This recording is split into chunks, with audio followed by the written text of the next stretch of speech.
Sales conversations where both buyers and sellers win are rare and plagued by the cringe. We've all felt it. It's that sinking feeling that both buyer and seller get when the conversation is going off the rails.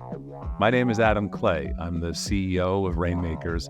I've spent 25 years building and leading global sales organizations and thinking about the sales conversation. At The Cringe, we put the sales conversation under the microscope and explore pathways to ensuring sales reps, leaders, and managers conduct great sales conversations. Today, my guests are Stephen Timme, founder and president at Finlistic Solutions, and Ben Cagle, Chief Solutions Officer at Finlistic. Stephen is also a best-selling author whose 2021 book, Insight-Led Selling, will be a big subject in today's episode. Stephen and Ben, welcome to The Cringe. Thanks, Adam, and thanks, everyone, for joining us. Look forward to the conversation. Yeah, likewise, gentlemen, very, very much. So for starters, tell us a little bit about yourselves, the work that you do, and the research at Finlistics. Ben, you want to go first?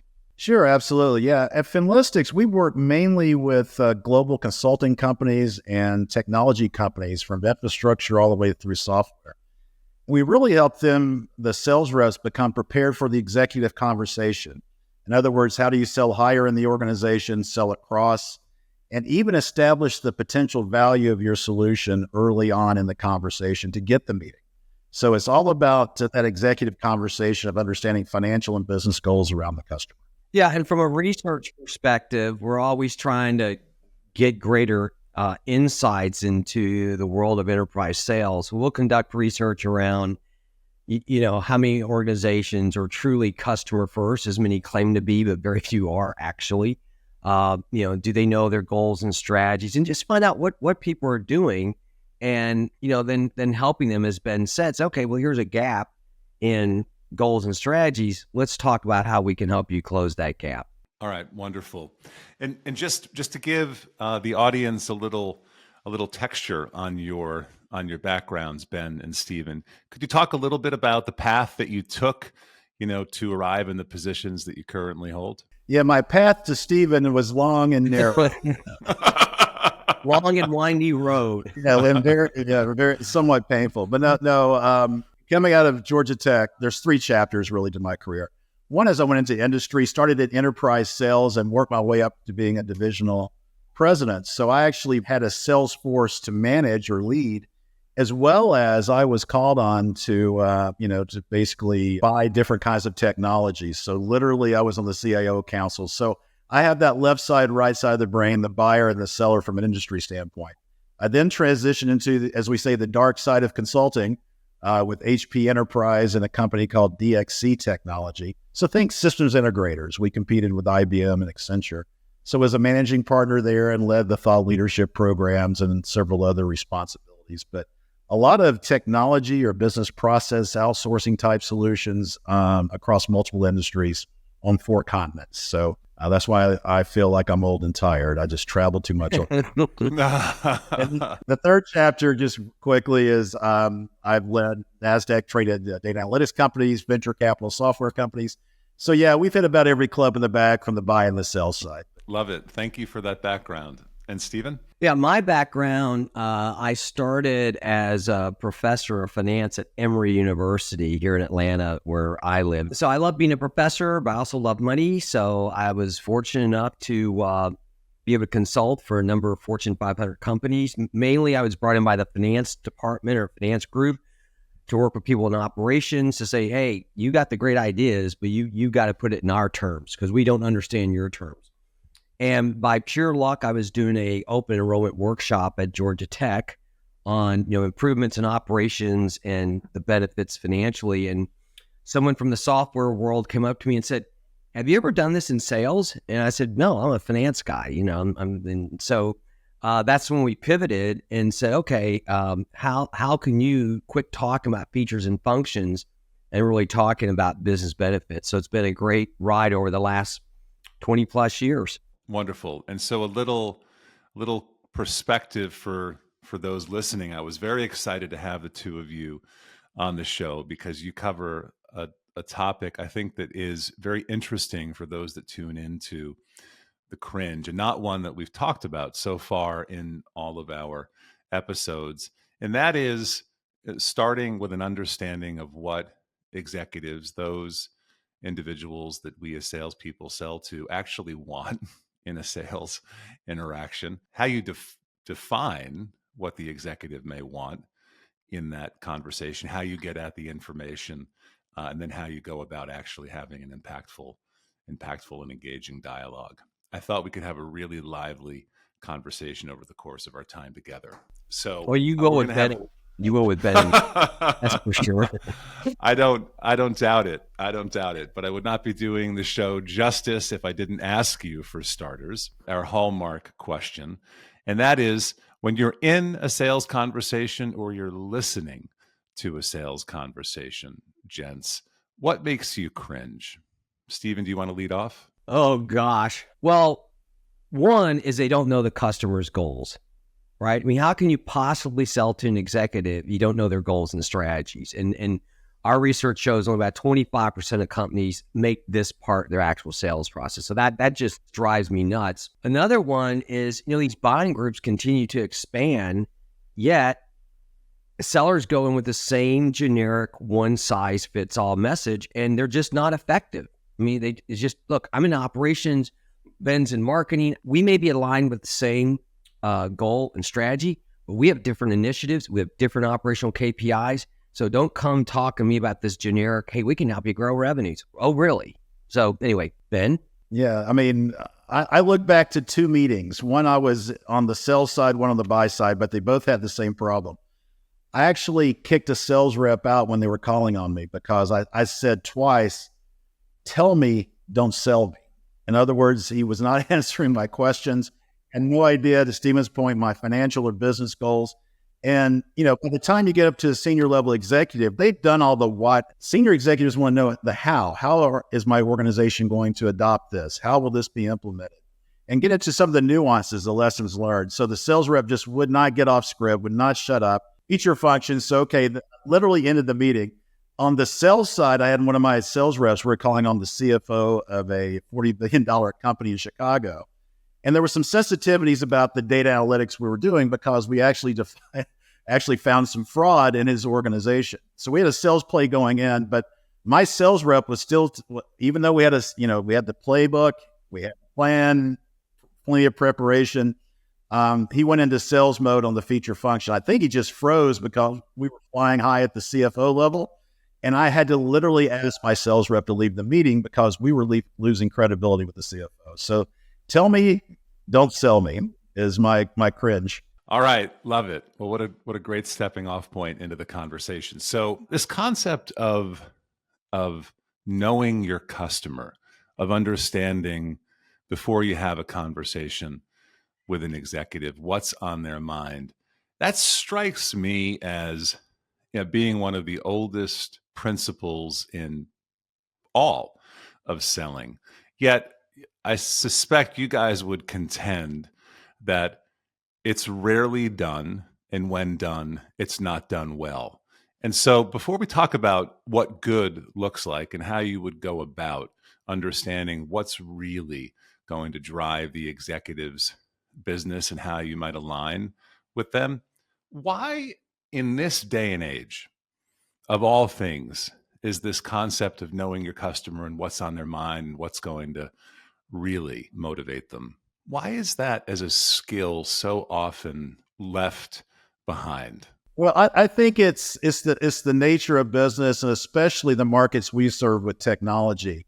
If you think about the technology spend of customers, it's gone up exponentially up until about 2 years ago. And we're effectively in a tech spend recession right now. So what happened was budgets were plentiful, customers were not that easy. And literally we had some of our customers that just trained their sales reps on the feature function, on the technology. It was a definitive strategy of theirs to say, this is how we're going to add value. And what's happened is, as budgets have basically been decreased or decisions delayed, uncertainty in the market, now that feature function strategy doesn't play. So like you, Adam, we see people that are either, kind of a step, a migration, if you will, a progression from relationship to product feature function sell, And then they try to cross the chasm to a customer-centric approach, talking about, challenger sales going in with a point of view or solution selling.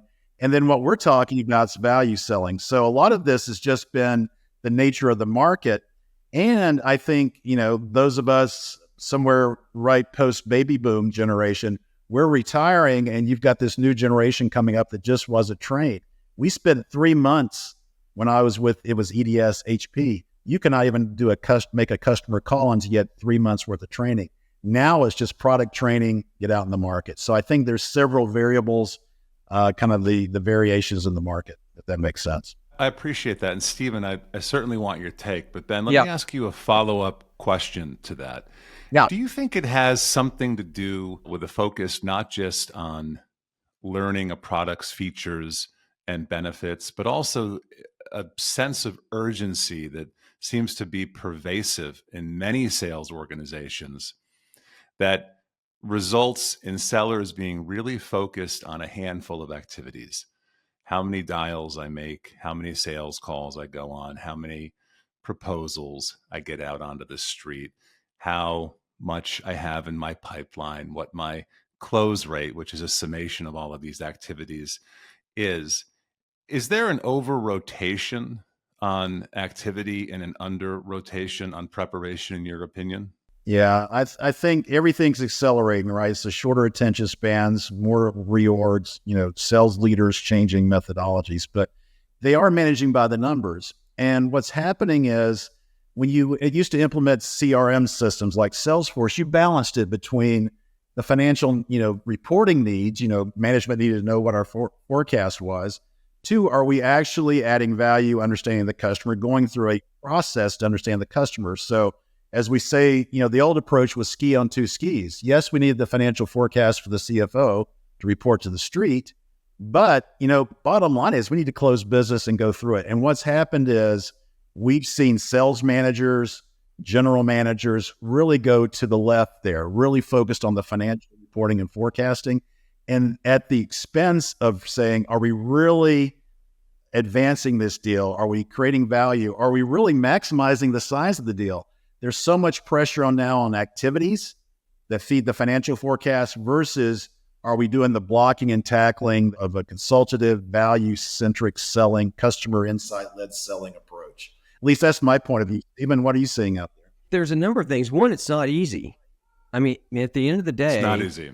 You've got to define the North Star. What gap in our revenue organization are we trying to close? Pipeline, closure rate, whatever it might be. And then, Ben, like you always like to say, all the liars have to get around the table. This is not a sales enablement effort alone. Sales enablement needs to be working with a CRO. They need to be working with their industry experts. They need to be working with their product people. And they all have to be aligned with here's what we're trying to get done.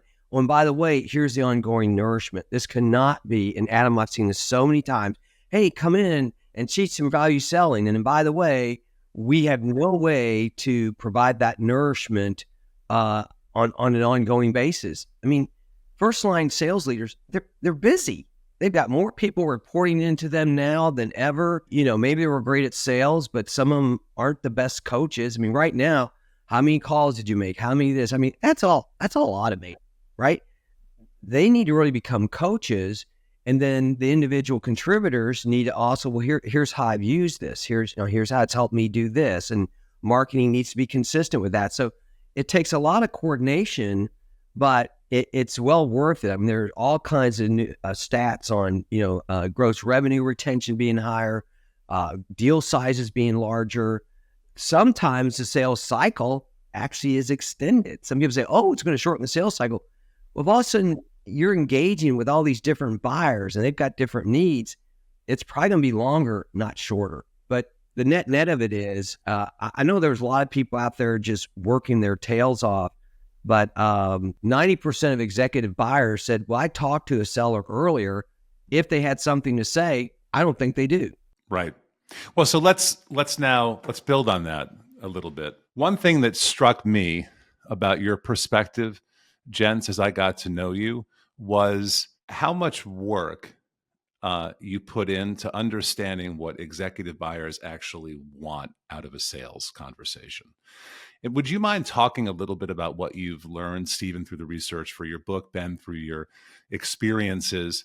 Because what executives want from a seller is sort of the starting point for the rest of what we're going to talk about. 3 key takeaways from the book, and then I'll talk about the process for meeting their need. So the one was, tell me something I don't know. And when I first heard that, I mean, I've worked with a lot of executives. I'm thinking, you guys have got a huge staff. You can bring in any consultant you want. And their point was, no, we're heads down. And you, Mr. or Miss Seller, have worked with a lot of companies in our industry. Don't tell me anything that's confidential, but tell me what's working, what's not working. So tell me something I don't know. Second thing is, show me the business and financial benefits. So that's the alignment with their goals and strategy. And the third thing, and Ben, you and I have talked about this, make my life easier. Now that doesn't mean, hey, go wash my car for me, please, because I'm too busy. But what it means is, don't give me this 30-slide presentation, because if I like what you're saying, I need to go talk to my colleagues about this. I need it on one page. And Steve Clancy, he's the CIO at Georgia Pacific. He's the one that said, give it to me on one page. Don't make me do your work. So it's really the 3 things.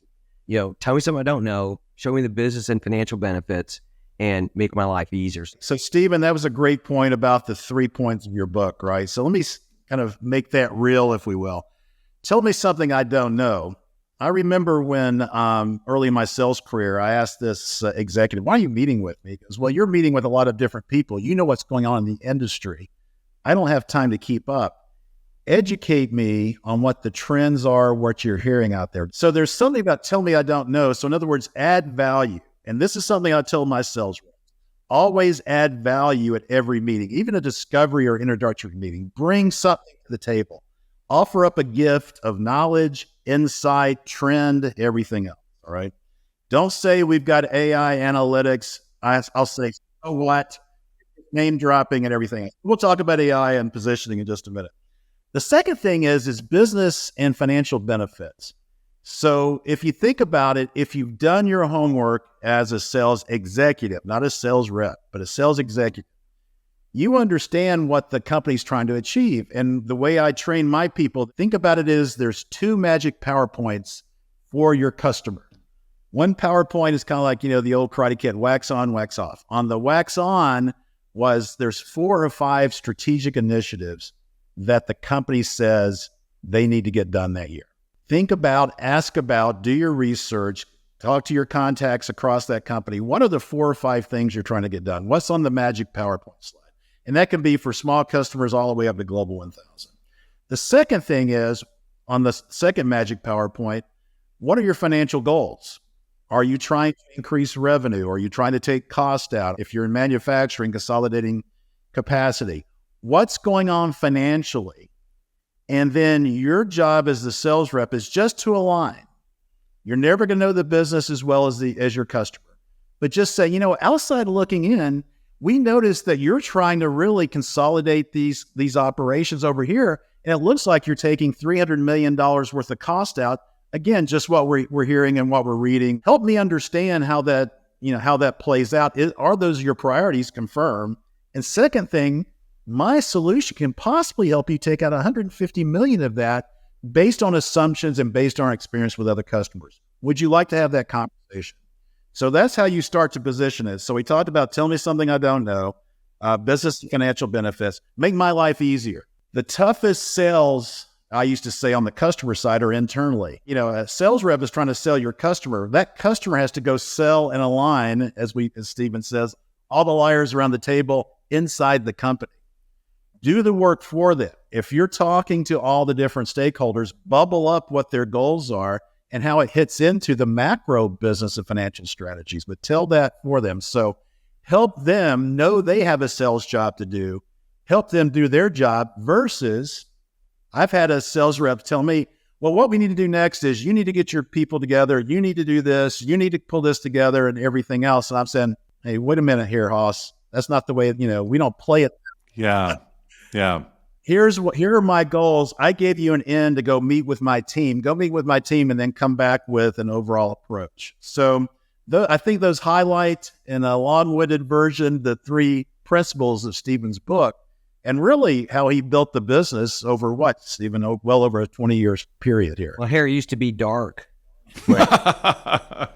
Ben, that was crystal clear. And so, Stephen, I want to turn it back to you here in a couple of minutes to talk about how a salesperson would go about getting information and getting insight before they ever sit down with the executive. But I have to pause for a moment, because anybody who's listened to the Cringe will have heard us talk a lot about that first call with a prospect really being focused on discovery. Spending all of your time focused on discovery is different than spending some or all of your time on Stephen and Ben, the three things that you just outlined. And I think it would be interesting to get your perspective on how to balance those two things, because my guess is that many salespeople who listen to the Cringe will, at this point in this show, this episode, recognize a position they've been in before, where their manager or their head of sales has said, great, we're going to be in front of the CFO of a giant company today. Like, it's up to you to really take them through our diagnostic process and discover everything we can about their challenges and what's on their mind. And then salespeople who are listening will know that meeting sometimes goes as planned, but very often the executive says, hold on a second, like, I'm happy to keep answering your questions, but I want to get something out of this meeting too. And so how do you balance those competing objectives? Seller wants something, buyer wants something, seller's manager wants something, pain, business impact, implication, and so forth. So a bit of a long-winded question, but I wanted to ask you guys to see if you could dissect that for me a little bit. Yeah, and to me, I always like to give the analogy about sports, right? Your friends are golf fans, you're a golf fan, or in my case, tennis fans, and we all know that Rafa won the tournament, but we still have fun talking about it, right? And we have different perspectives on who's our favorite player in that. So I see that also in this, like to earn the right to ask good discovery questions, you need to know something about the customer. In fact, a friend of mine's wife was the chief data officer at a rather large retailer. And this team came in. She says, "You got 5 minutes to tell me something I don't know." And the meeting was over in 5 minutes, which was unfortunate. So one, knowing the customer, and you're never going to know everything. Maybe you're 30, 40% of the way there. So as Ben said, they're going to know their business a lot better than you. I always view that as you have earned the right to ask the discovery question. And then in response, telling them something they don't know, a lot of times those insights have to do with the industry. As Ben said, he's heads down. And Adam, a lot of times, executives say to me all the time, salespeople come in, they always have on smiley faces. There's got to be some risk to this. So one of the things that I've learned is tell me something I don't know is not always, oh, wow, this thing is so wonderful, it's going to increase this by 10%. But here's some of the risk associated with it. This is what's not working. AI is a wonderful thing, but let me share with you what I've seen other companies have done that either wasted a lot of money, didn't get their objective. So it's really having that conversation, but it starts with earning the right to have that conversation, because executives see right through you. I hear this all the time. They're just so limited on time that, tell me something I don't know, but earn the right to ask the questions. Got it. Just to play that back. So you're saying, hey, discovery, keep it up. But when you're in front of an executive, there's certainly a quid pro quo. And you've got to earn the right to ask questions by providing insight, for starters, in the three areas that you guys just outlined a few moments ago. Ben, do I have that right?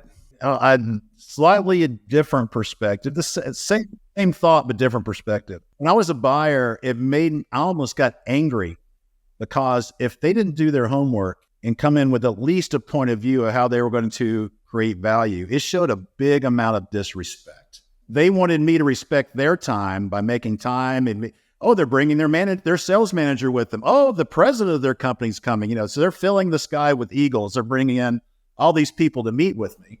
And I'm supposed to say, what keeps you up at night? It's like, that's cringe. That's the other cringe, right? I thought that was yes.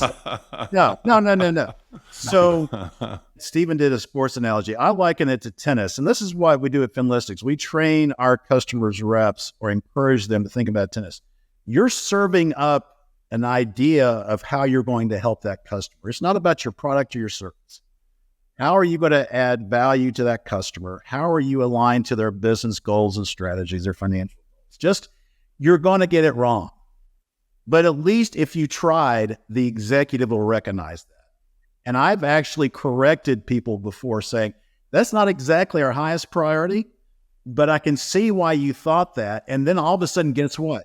You've got me. We're in a conversation. And this isn't scripted, guys. This is a conversation that you are leading them down a conceptual funnel to, you'll get to your discovery questions eventually. But if your agenda is just to fill out your sales report so your manager will be happy, I mean, half the executives came up through sales. They'll know what it is, right? So you've got to go in, serve up like tennis, serve up an idea of creating value. We did a little research.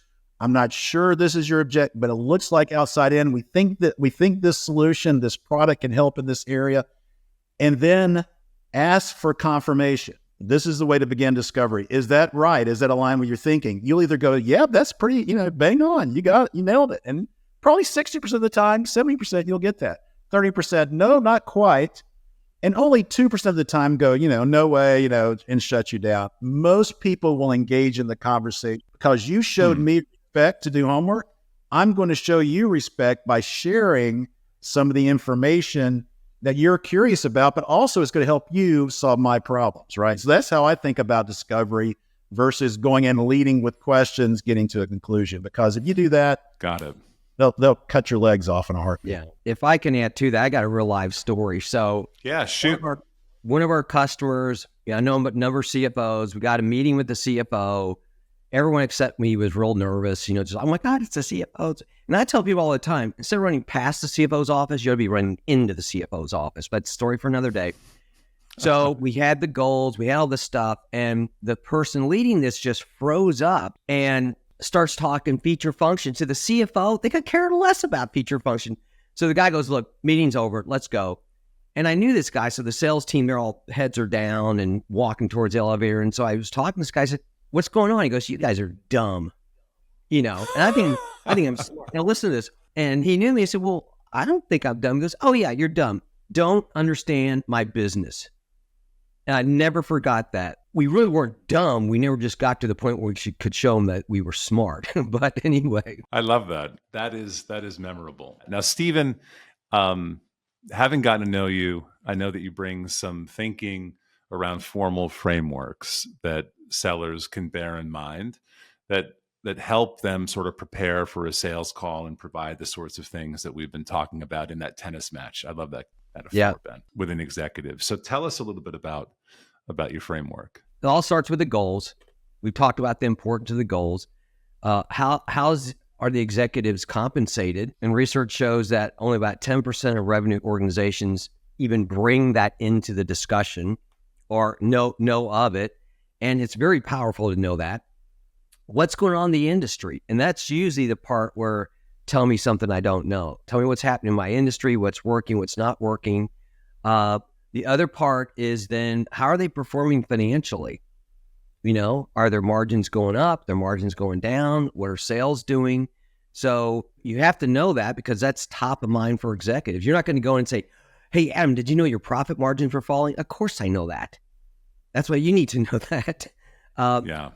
Then how do you tailor the message, your sales message for individual stakeholders? We talked about this earlier, that the number's expanding and one size does not fit all, right? So what are my initiatives? What are my operational KPIs? Then it's time to say, okay, I got this knowledge. Let's map our solutions to that, right? How's it going to help them achieve the business benefits? What might be the financial benefits, which you want to bring in early on? It's not a promise. Just saying we've been able to help other companies do X to Y. Could maybe mean this for you. And then create the point of view, pull all this stuff together, and then you're ready to go have that conversation. Now, I also want to note this is not the individual seller. I mean, this has to be a team effort. It's asking too much for an individual seller to go, oh, go find all this information. It has to be part of the overall nature or fabric of the revenue organization. What you just said at the end was on my mind as you were going through it, which was this: wow, that's a lot for a single salesperson to come to grips with before they have that meeting. But then you said, well, hey, this is more than a single seller can handle. It's really got to be an organizational commitment to providing this information at the right place and time, ostensibly in the right format. What do you mean by that? For example, what's the North Star? Talked about that earlier. What's the North Star? And then who are all the players involved? You got the sales organization involved. You got the CRO involved. You got marketing involved. You got industry SMEs involved. You got product people involved. So there, and Ben and I talk about this. So here's the playbook. You're talking in this industry to this person.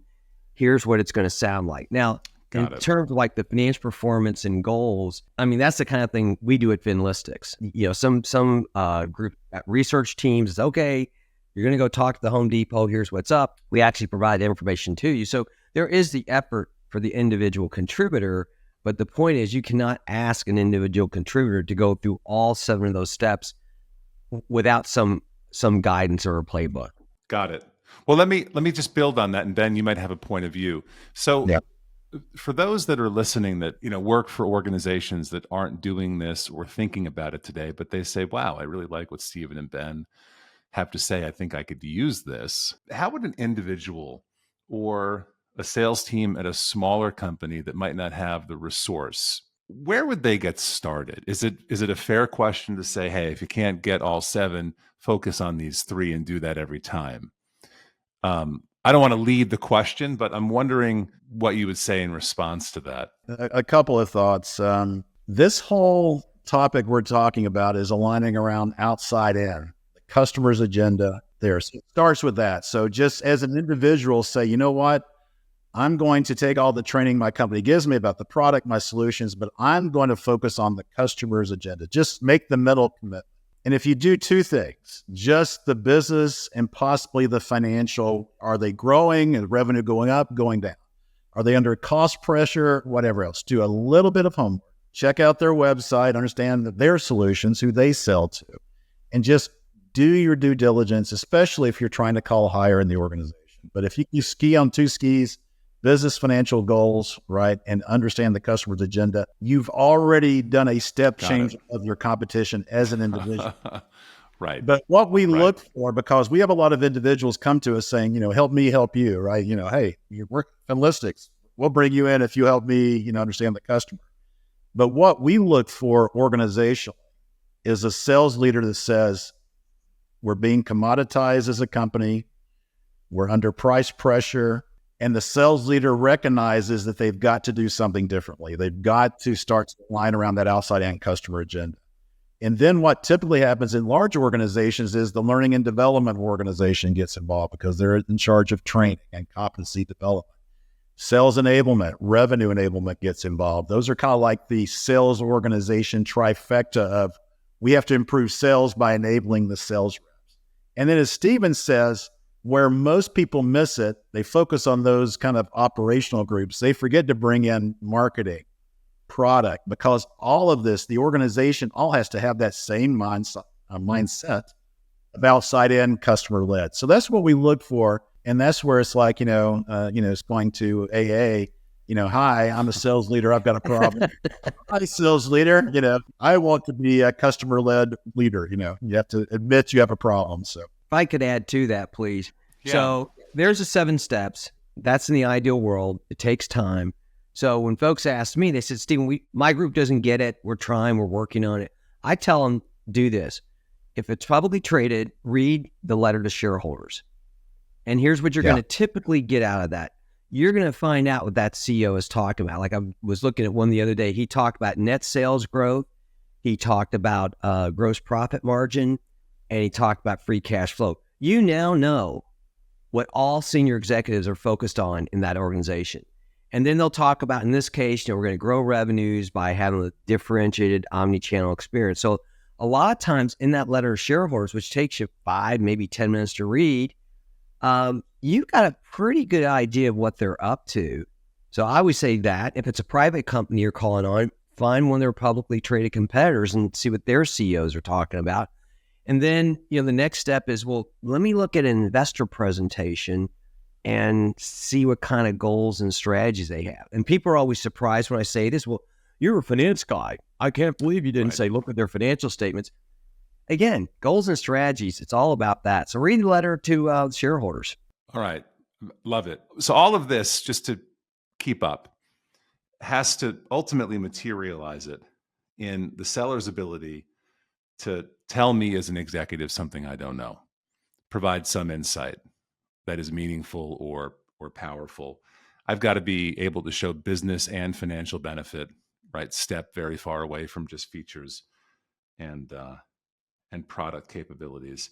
And you have to convey a sense of how to make my life easier. Those are the big points that we as sellers would be building toward heading into an executive meeting. And so work that you guys have done on the survey front would suggest that there's an incredible amount of room for improvement across the entire selling population. So one thing that I read from the data that you guys pulled out of this survey was that only 19% of sales managers believe their sellers are trusted advisors. A full 50% of those same managers said their people know their customers' goals, but they struggle to align their solutions to those goals. So that sounds to me like just major opportunity, and possibly even it suggests frustration en masse on the other side, the executives who are taking these sales calls.